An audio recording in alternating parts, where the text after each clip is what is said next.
watching The Story. Every Monday, we bring you a deep dive into the fascinating lives of incredible people.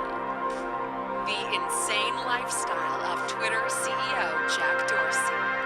Welcome to alux.com, the place where future billionaires come to get inspired. If you're not subscribed yet, you're missing out. Hello, Aluxers, and welcome back. If you're one of Jack Dorsey's 4.1 million Twitter followers, you might have some idea about how the tech entrepreneur lives his life. But today, we're taking a deep look and uncovering all the controversial and sometimes shocking elements of his lifestyle that you may have never heard before. Since co-founding Twitter, Dorsey has become one of the most successful figures in Silicon Valley. His lifestyle is not one you might expect from a typical billionaire.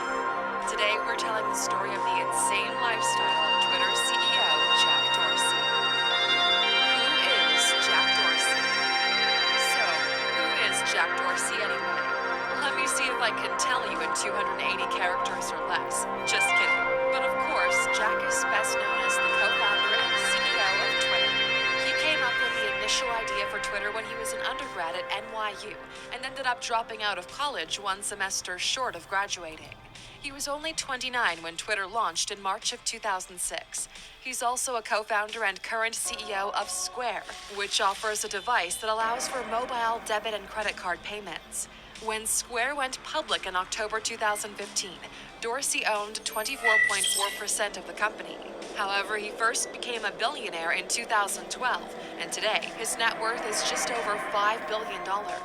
With that much wealth, you can imagine Dorsey lives a life of luxury, but it's probably not what you would expect.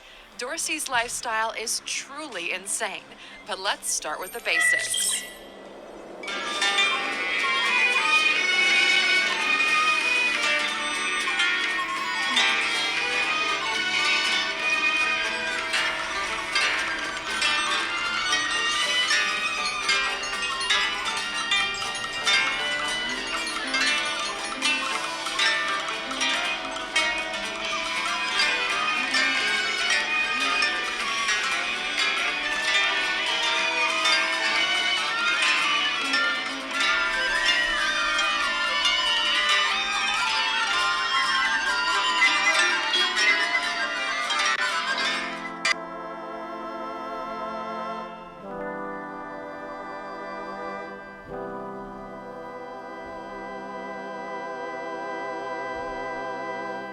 Thursday, 7th of November, 2019.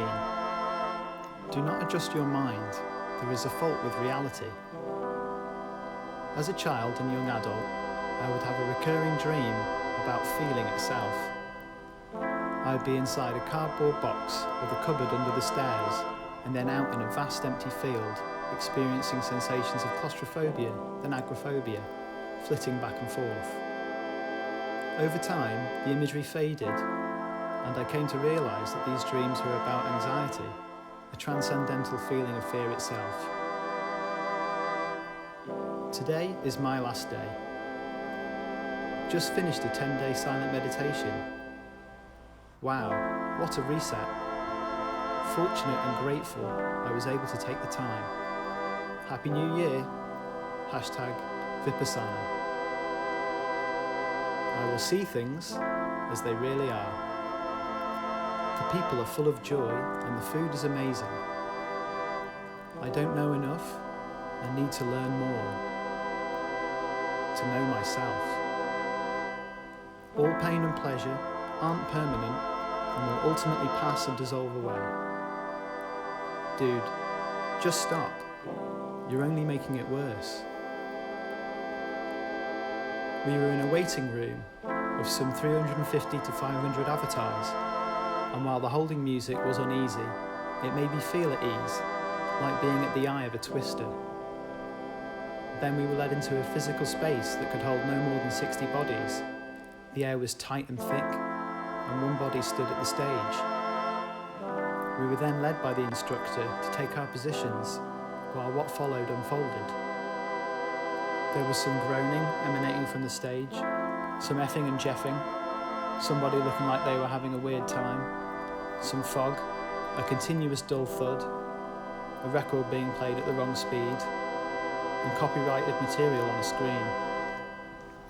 I was sat at the back, as I frequently am at these things, trying my darndest to be present in the moment, doing as the instructor said, breathing when they breathed, following their actions as they put them. Then I was hit with the greatest feeling of love I have ever known.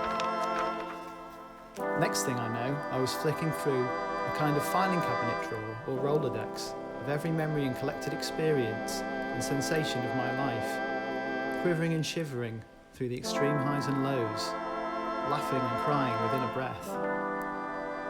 I became unaware, then acutely aware of my surroundings, flitting back and forth between the two. I have never thought of these things as anything more than a tool for having a laugh with my mates. Now an auditory illusion or two. A radio for talking to God, in the form of a short TV spot advertising an adventure film set between two world wars. Funny choice of dialogue. Weird clip to use.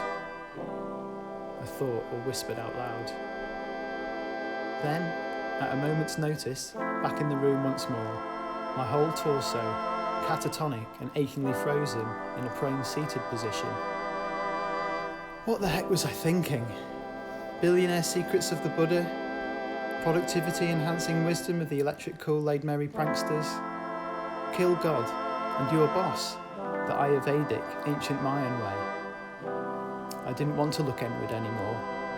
I wanted to get as far away from nature as possible. I was brimming full of uncomfortable truths, and the outside world was where even more hurt was coming in from.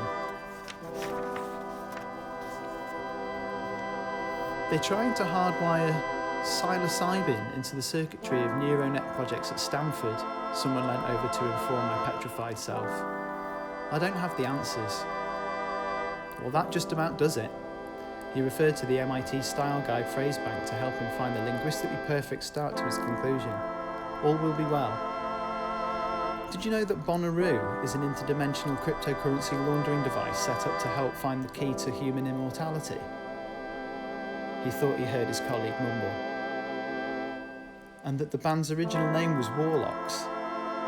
Like maybe male witches, or is that wizards? Are we leaderless, rudderless, contactless, lossless in our moment?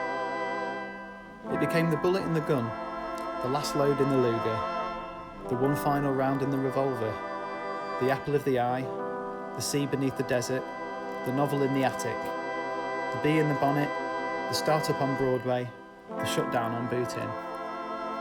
I have a question. I don't have all the answers.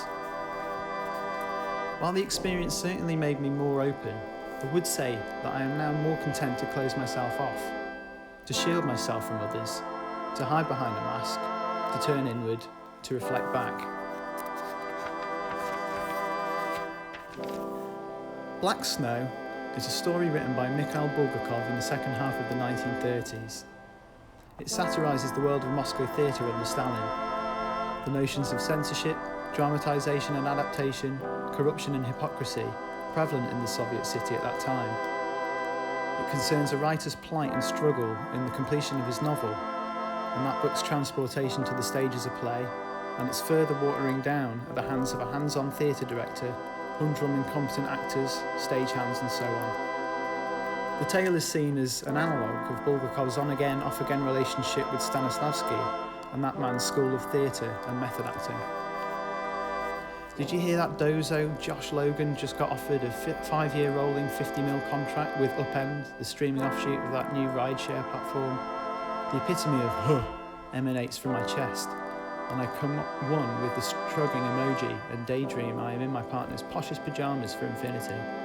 I'm okay, you're okay, we're okay. I don't have all the answers. In summary, TLDR, try not to spend any money, try not to go outside. You can't fix the world's problems without fixing yourself. What if, when you look inward on yourself, you see a system that is inherently broken? What do we do when we run out of finite resources? Is this the last throes of an invisible entity that won't leave, can't leave? Once you have all the money, what do you plan on doing with it? Is this the final piece of the countercultural jigsaw that they can get their IRL hands on? Do you think you can live forever if you only have one meal a day? Could you have an out-of-body experience and astral project to an asteroid to mine it for platinum? What motivates you? What do you think is meant by the phrase deep listening? Do you think anyone can trust you to save the world?